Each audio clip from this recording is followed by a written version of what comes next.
जय माता दी, नमस्कार। आज हम बात करेंगे मौनी अमावस के बारे में। मौनी अमावस कब है और इस दिन क्या करना चाहिए, कुछ खास जानकारी रहेगी इस वीडियो में। और इस दिन का बड़ा महत्व है। इस दिन अगर आप कुछ कार्य इस तरह से करते हैं तो जीवन की परेशानी दूर होती है, नवी ग्रह आपके ठीक होते हैं, जीवन की परेशानी भी दूर होती है। कुछ खास उपाय की बात भी करेंगे। सबसे पहले हम जानेंगे मौनी अमावस के बारे में, कब है और इस दिन क्या करना चाहिए। मैं Jyoti, astrology vastu expert, Reiki grand master and life coach. हम बात कर रहे हैं मौनी अमावस की।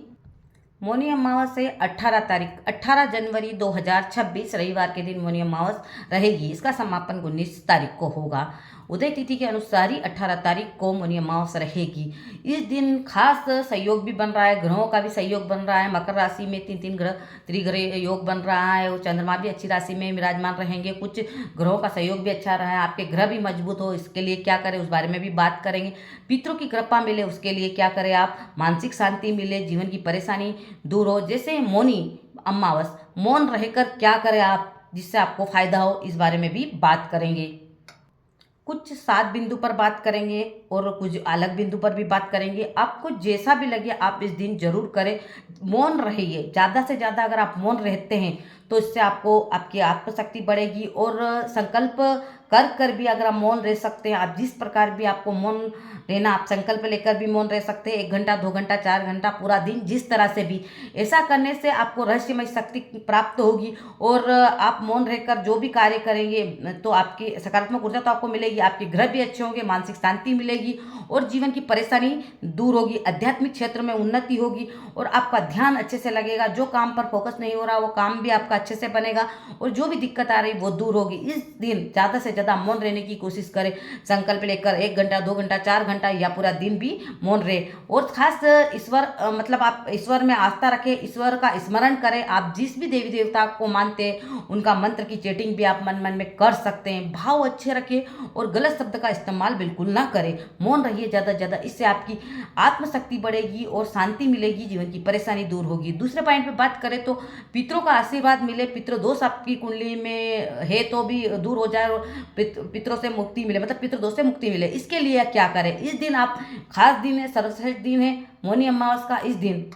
इस दिन पूर्वजों को प्रसन्न करने के लिए सबसे पहले जल्दी उठे, स्नान के बाद सूर्यदेव को जल अर्पित करें, अपने इस मंत्र का जाप करें और उसके बाद में आप सूर्यदेव को अर्घ्य देने के बाद में पितरों का ध्यान करते, पितरों के मंत्र का जाप भी कर सकते हैं। पितृ शांति के लिए कामना करें और पीपल के वृक्ष में मीठा जल जरूर अर्पित करें। मीठा जल अर्पित करें पीपल की जड़ में, जिससे संकट से आप बचे रहेंगे, संकट दूर होंगे, आपके सुख समृद्धि आपके घर में बनी रहेगी और नए मार्ग समृद्धि के आपके खुलेंगे अगर आप ऐसा करते हैं तो। तीसरे बिंदु की बात करें तो इस दिन अगर आप गंगा स्नान करते हैं तो बहुत ही अच्छा है। 18 जनवरी 2026 ज्योतिष के हिसाब से समझे तो खास सहयोग बन रहा है, चमत्कारी योग बन रहा है। धनु राशि में चंद्रमा रहेंगे और मकर राशि में 4 ग्रह रहेंगे। दुर्लभ सहयोग है, महासहयोग है। इस दिन गंगा स्नान करने से आपके सभी ग्रह भी मजबूत होंगे और सारी दिक्कतें भी दूर हो सकती हैं। अगर आप गंगा स्नान करते तो बहुत ही अच्छी बात है, नहीं तो कौन सी पवित्र नदी में भी स्नान कर सकते हैं या अपने घर पर भी स्नान कर सकते हैं। पर गंगा स्नान का बड़ा महत्व बताया गया है क्योंकि ऐसा करने से अनंत फलों की प्राप्ति होगी।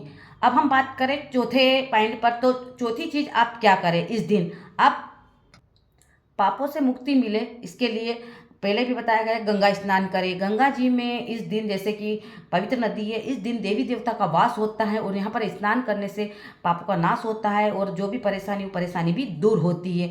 गंगा स्नान करने का बड़ा महत्व बताया गया है। आप चाहो तो गंगा स्नान कर सकते हैं, किसी पवित्र नदी में भी आप स्नान कर सकते हैं।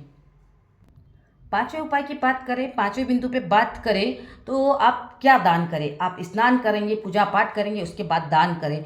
तो दान में अगर आप इन चीज़ों का दान करते हैं तो आपके शनि देव भी अच्छे होंगे और राहु भी आपकी कुंडली का अच्छा होगा। जैसे अमावस का दिन है, इस दिन दान करने से पितरों की कृपा भी मिलती है और सभी चीज़ें आपके अनुकूल होने लग जाती है। इस दिन जैसे लड्डू का दान कर सकते हैं, तेल का दान करें, आंवले का दान करें, आप कंबल का दान करें, ऊनी कपड़ों का भी दान कर सकते हैं। ये भी आप गरीब लोगों में वितरित कर सकते हैं, भेंट कर सकते हैं, जिससे आपकी कुंडली में शनि और राहु की पोजीशन ठीक होती है और जीवन की परेशानी संघर्ष आपका कम होता है और शनिदेव मजबूत होते हैं। ये कुछ इस तरह से दान कर सकते हैं और जो भी बन सके इस दिन आप दान करें। भाव से अगर आप दान करते हैं तो पितरों की कृपा भी आपको प्राप्त होती है।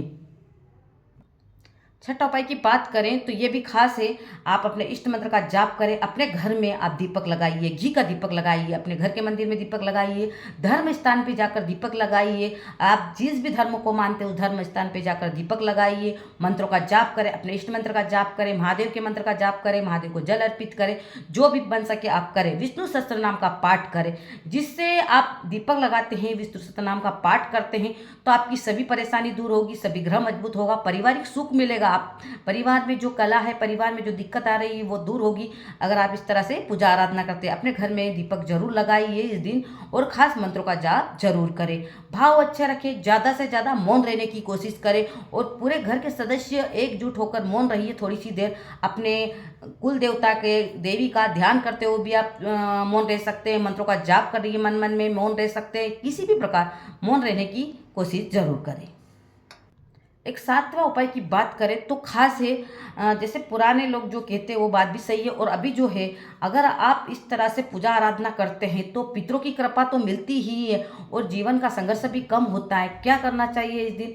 वृक्ष, पीपल के वृक्ष में आपको कच्चा दूध अर्पित करना है। आप कच्चा दूध या मीठा जल उसमें दूध डालकर भी अर्पित कर सकते हैं। अर्पित करें 108 बार या 7 बार कच्चा दूध लपेटें पीपल के वृक्ष पर। अगर आप 108 बार लपेट सकते हैं तो 108 बार लपेट सकते हैं तो लपेटें, नहीं तो 7 बार भाव से कच्चा सूत पीपल के वृक्ष पर लपटे और वहाँ पर बैठ कर आप कामना करें कि सारे दुख दरिद्र आपका दूर हो। दरिद्रता दूर होती है अगर आप ये करते हैं, माँ लक्ष्मी की कृपा मिलती है, दरिद्रता का नाश होता है, जीवन का संघर्ष आपका कम होता है अगर आप इस उपाय को करते हैं। तो इस तरह से आप उपाय कर सकते हैं अमावस के दिन। और खास दिन अमावस का और खास नाम से ही जाने तो ये अमावस मौनी अमावस। मौन की शक्ति बहुत ज़्यादा होती है। वैसे भी हम मौन रहते हैं, 1 घंटा रोज मौन रह कर देखिए, निश्चित रूप से आपकी शक्ति बढ़ सकती है। पर ये अमावस का दिन खास है, नाम ही है मौनी अमावस। इस दिन अगर आप मौन रहते हैं, ध्यान करते हैं और मंत्रों का जाप करते हैं, अच्छे भाव रखते हैं तो निश्चित रूप से सकारात्मक ऊर्जा आपके अंदर आएगी और जीवन की परेशानी दूर होती है, नवी ग्रह अच्छे होते हैं। ये कुछ अगर आप करते हैं तो निश्चित रूप से अभी जो आने वाला समय है, परेशानी है, वो परेशानी से भी बचेंगे। इस दिन ज़्यादा से ज़्यादा आप कोई उपाय करें या ना करें, अच्छे भाव रखें और मौन रहिए ज़्यादा से ज़्यादा। अगर आप मौन रहते हैं तो निश्चित रूप से आप सफल होंगे। हमारी वीडियो को लाइक शेयर सब्सक्राइब जरूर करें। अगर आपको कुंडली विश्लेषण करवाना है, वास्तु संबंधी कोई भी जानकारी चाहिए तो आप संपर्क कर सकते हैं। वीडियो के लास्ट में नंबर दिए जाएंगे, उस पर आप संपर्क कर सकते हैं। धन्यवाद।